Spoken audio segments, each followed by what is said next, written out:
Николай Петрович, хорошо. Сегодня обойма эстрадных исполнителей, я думаю, человек 50-60, которые постоянно кочуют из концерта в концерт, мы их видим. Они все народные или заслуженные артисты, как правило, уже просто артистов, я думаю, не осталось. Скажите, что талантливым исполнителям кто-то мешает пробиться, то есть показаться нам? Их нет, их не видно из-за того, что эти люди мешают им, или что происходит?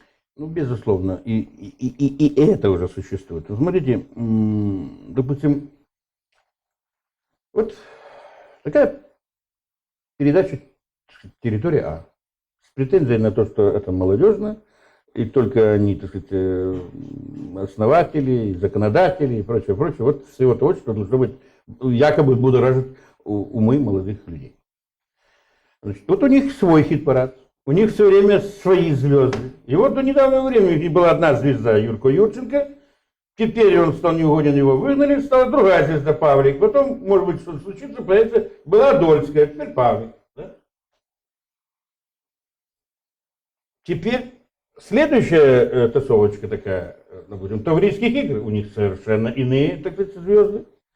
А там есть еще различные телевизионные компании, иные, у них другие телевизионные звезды, и так не можешь понять.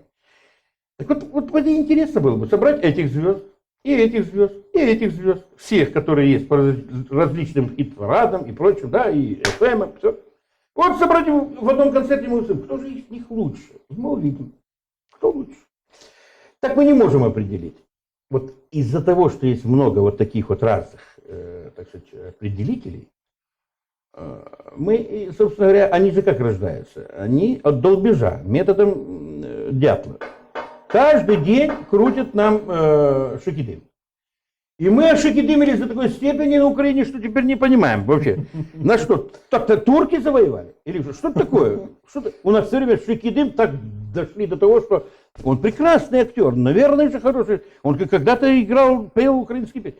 И теперь вдруг, это же надо дойти такой, у народный шикидым Украины. Ну что такое? Это шутят, дошутились. Ну как, в чем же тут шутка?